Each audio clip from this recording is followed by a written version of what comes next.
say something real quick. No matter what happens tomorrow, and with all due respect to Fred Rogers, this is the best documentary of 2018.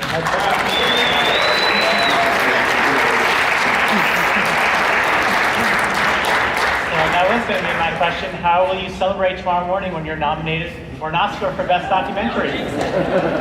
Yeah, you just jinxed us there. I had a question for, I guess, Bing and Josh. I guess more Bing. So, like, I mean, the film is not really about skateboarding, but skateboarding plays a large role, and obviously played a large role in your life. I don't know, I skateboard, I'm a really big fan of skate films. I'm wondering if and how watching skate movies growing up, as I would assume you probably did, how that affected you as a filmmaker, and maybe still today affects you as a filmmaker. Well, I think the genre of the skate video, if that's what you're talking about, the skate video, I mean, it celebrates and praises originality and trying new things. And so I think that's been my biggest takeaway. When I was a teenager making skate videos, you know, my other skate videographer friends and I would always be sort of challenging each other to do something creative and new and fresh and original. Sure, thanks. It was interesting to hear you guys talk about how many different directions the film could have taken and how it got started and how these threads got woven together, because you see these characters in various stages of becoming. And watching the film, you get the impression that there isn't really a sense of inevitability about it. You see them becoming different people, you see them engaging with the things they love and the things that harm them. And I was wondering if this changed the way you looked at these people, and if you feel like there's a sense of inevitability about their lives and what they can do, or do you feel like they're open to continuous changes? I mean, it's hard to say. I feel like making the film helped me get to know them, and yeah, I feel like I think I was probably the most surprised by Zach, I guess. And what I mean by that is his emotional inner life. I think for a while I was kind of frustrated because he wasn't giving me the same emotional transparency that Kier almost always did. So I kind of gave up after a while until that River interview where I realized, oh no, it's like that emotional inner life, and you know, the hurts and the pains and the hopes and the dreams are all there. They're just, you know, more repressed under deeper layers than Kier. So early on you said that the project started out as kind of something different and you're going around different cities. At what point in the process did you decide to put yourself in the film? Well, I didn't do that mom interview until, that mom interview was a year after Kier moved to Denver. So it was pretty late in terms of, you know, that methodology of interviewing friends and or my family in the skate shop owner. But we tried like voiceover. At one point I was just putting cards up at the front, like, this is my relationship to Rockford. But I think I was always thinking about, like, what is the purpose of me being in the film? And that changed over time. Thank you. Hi, firstly, congratulations on the film. It is absolutely amazing. First documentary I've ever seen in a movie theater, actually. But my question actually is that to you and Josh. You'll get a plaque when you leave.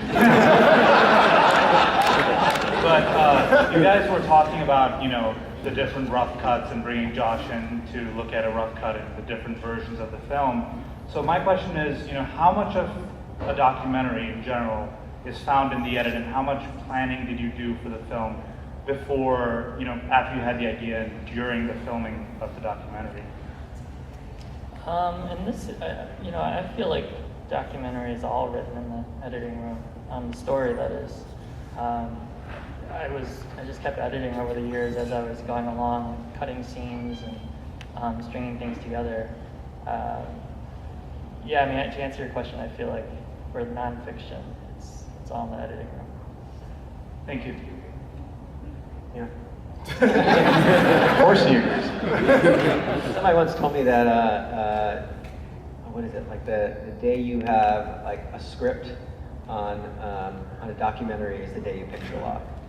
So it's basically like the entire time you're like sitting there just working on the script over and over again. You're like, oh, all right, we're finished. Well, you know how they say writers will tell you writing is rewriting. That's a common phrase. I think documentary filmmaking is re-editing.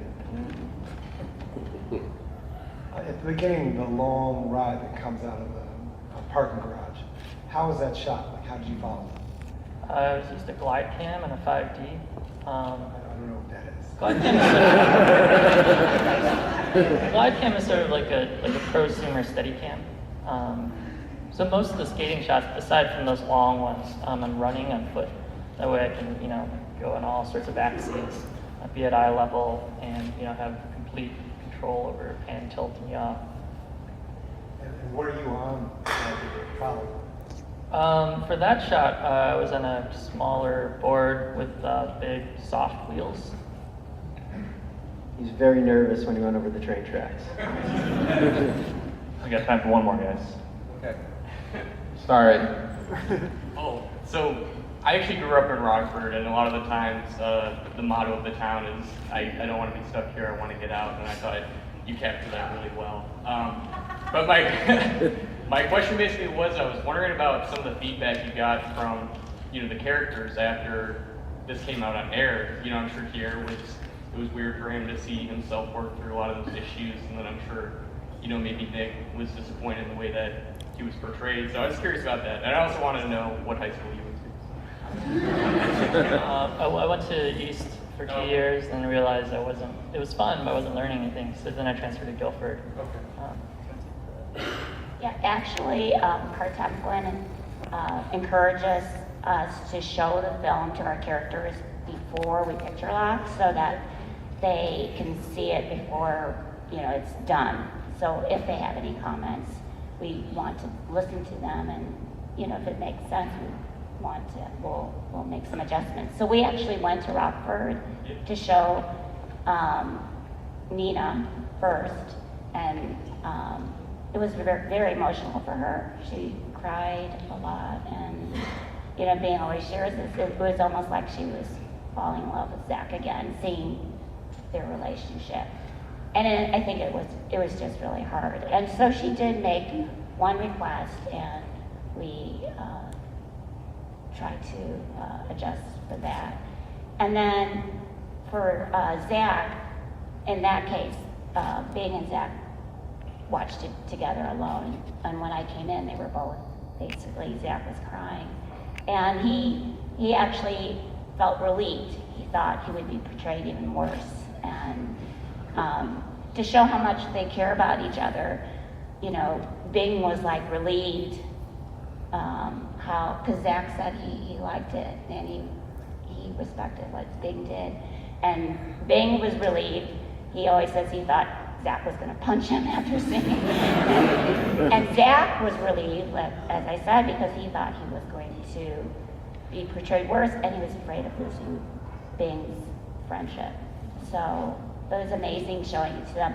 Kier saw it in Denver with Bing, and we always say this dude, he laughed whenever he laughed on the screen. He cried whenever he was crying. And when we showed it at Sundance, they were all there. It was so emotional for him. So since then, he won't watch those parts. He'll step out. It's hard still. Yeah. But they've been very supportive. But it's not easy. I mean, it's especially for Zach